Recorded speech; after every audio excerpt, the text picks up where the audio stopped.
Assalamualaikum warahmatullahi wabarakatuh. Salam sejahtera buat kita semua.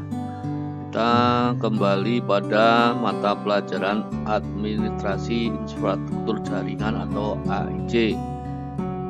Kali ini dengan topik manajemen dan permasalahan bandwidth dengan kompetensi dasar mengevaluasi manajemen bandwidth, menganalisis permasalahan manajemen bandwidth, mengorganisasi manajemen bandwidth, dan memperbaiki konfigurasi manajemen bandwidth. Selamat mengikuti. Anak-anakku sekalian, kebutuhan akan akses internet dewasa ini sangat tinggi ya, baik untuk mencari informasi, artikel, pengetahuan terbaru, atau bahkan hanya untuk chatting. Kalian semua atau penyedia jasa layanan internet bisa menggunakan bandwidth management untuk mengetahui pemakaian data yang keluar masuk dari pengunjung atau sekedar mengunduh halaman website ke PC-nya, mengunggah gambar atau file, dan sebagainya. Pengertian bandwidth. Bandwidth merupakan suatu nilai konsumsi transfer data yang dihitung dalam bit atau detik, atau yang biasanya disebut bit per second atau bps, antara server dan klien dalam waktu tertentu. Kemudian definisi bandwidth adalah luas atau lebar cakupan frekuensi yang dipakai oleh sinyal dalam medium transmisi. Kesimpulannya adalah bandwidth merupakan kapasitas maksimum dari suatu jalur komunikasi yang dipakai untuk mentransfer data dalam hitungan detik. Nah, fungsi bandwidth adalah menghitung transaksi data. Bandwidth sering dipakai sebagai suatu sinonim untuk data transfer rate, yaitu jumlah data yang bisa dibawa dari suatu titik ke titik lain dalam jangka waktu tertentu, biasanya dalam hitungan detik. Bandwidth pada jaringan komputer ini umumnya diukur dalam bits per second atau bps. Selanjutnya, fungsi bandwidth ya. Fungsi utama bandwidth adalah untuk menghitung besaran transaksi atau transfer data dari pengguna yang mengakses ke sebuah server. Berikut adalah fungsi bandwidth dalam jaringan komputer.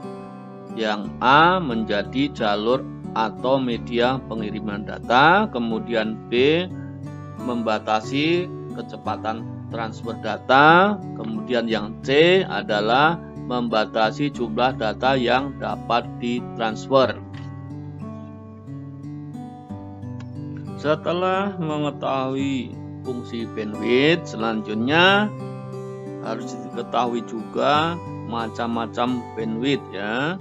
Bandwidth dibagi menjadi dua macam, yaitu bandwidth analog dan bandwidth digital. Nah, untuk bandwidth analog adalah rentang antara frekuensi terendah dan frekuensi tertinggi yang digunakan pada transmisi sinyal radio atau digital ataupun analog dalam satuan hertz. Rentang tersebut dapat menentukan banyaknya informasi yang dapat ditransmisikan dalam suatu waktu. Kemudian bandwidth digital merupakan jumlah atau banyaknya data atau bit yang dapat dikirimkan dan diterima melalui sebuah saluran komunikasi tanpa adanya distorsi dalam satu detik ya. Satuannya adalah bytes, bit, kilo, mega, giga. Kita semuanya tentu pernah dengar kata bandwidth uplink dan downlink. Apa perbedaan antara bandwidth uplink dan downlink itu ya? Yang pertama adalah bandwidth uplink atau upload, atau katakan batas kecepatan upload. Upload merupakan proses di mana kita mengunggah atau mengirim data dari perangkat kita berupa teks, pesan, gambar, video, dan lain-lain ke perangkat lain menggunakan jaringan komputer atau internet.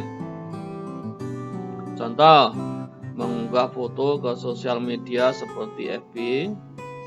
Meskipun kita hanya mengirim sebuah pesan melalui FB, WA, BBM waktu itu ya, dan sebagainya, itu sudah disebut upload. Kemudian yang kedua, bandwidth downlink atau download, atau batas kecepatan download. Download adalah proses di mana kita mengambil atau mengunduh data dari perangkat lain atau internet berupa teks, pesan, gambar, video, dan lain-lain ke komputer kita menggunakan jaringan komputer atau internet. Contoh seperti kita browsing, kita sudah melakukan kegiatan yang disebut download karena HP atau perangkat yang sedang digunakan sudah mengambil data dari internet. Konsep bandwidth tentunya juga mempunyai kelemahan. Salah satunya adalah bandwidth kita tidak dapat menghitung berdasarkan kondisi jaringan yang sebenarnya. Bagi sebagian orang, kecepatan internet sama pentingnya seperti ketersediaan listrik dan air. Semakin cepat koneksi internet, semakin baik. Ketika kecepatan internet menjadi topik, biasanya yang sering dibahas adalah bandwidth. Banyak orang yang menganggap bahwa semakin besar bandwidth, maka kecepatan internet juga akan semakin tinggi. Padahal yang digunakan untuk mengukur kecepatan internet yang sebenarnya adalah throughput. Throughput dan bandwidth memang sama-sama terkait dengan kecepatan internet, tapi keduanya tidak sama. Nah, sekarang apakah throughput itu ya? Throughput mempresentasikan seberapa banyak kapasitas bandwidth yang sebenarnya terpakai. Throughput adalah jumlah data yang benar-benar terkirim dalam satu waktu tertentu. Satuan yang digunakan sama seperti bandwidth, yaitu bits per second atau bps. Kadang-kadang juga dihitung dengan menggunakan satuan data paket per second atau bps. Selanjutnya, faktor-faktor yang mempengaruhi bandwidth dan throughput, antara lain perangkat jaringan, topologi jaringan, tipe data yang ditransfer, banyaknya pengguna jaringan, spesifikasi komputer server, spesifikasi komputer klien atau pengguna, kemudian induksi listrik maupun cuaca.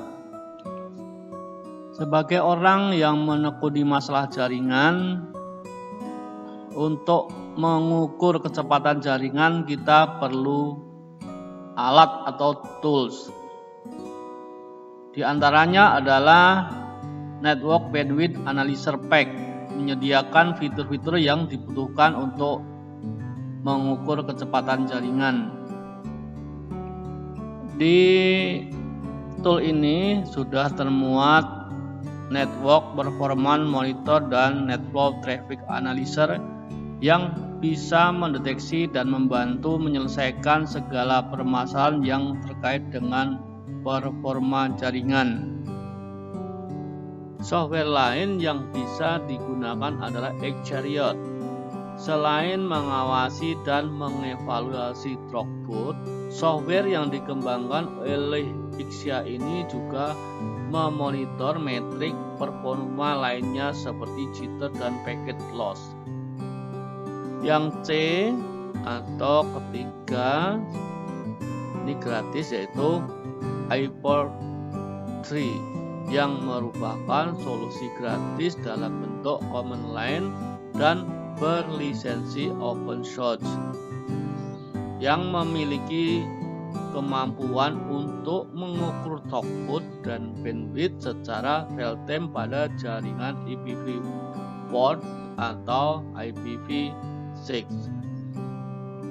Berbagai informasi seperti delay, jitter, transfer rate, throughput, dan paket loss bisa diperoleh dari perangkat lunak yang mendukung berbagai operatif sistem ini.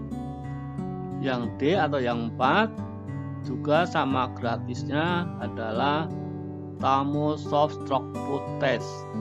Freeware yang lintas platform ini mampu menyediakan informasi throughput pada TCP dan UDP secara real time.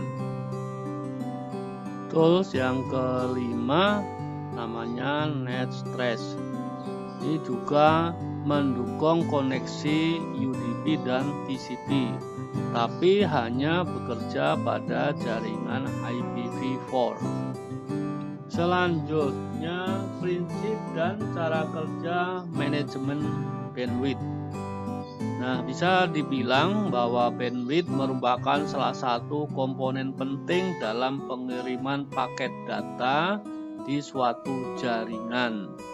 Seperti yang sudah dijelaskan bahwa bandwidth memiliki fungsi sebagai media pengiriman data, pembatasan pengiriman data, pembatas transfer data, dan fungsi lainnya. Cara kerja bandwidth tergantung masing-masing fungsinya. Jika bandwidth berfungsi sebagai pembatas pengiriman data, maka bandwidth akan bekerja untuk membatasi pengiriman data sebanyak yang sudah ditentukan oleh administrator dalam jaringan tersebut.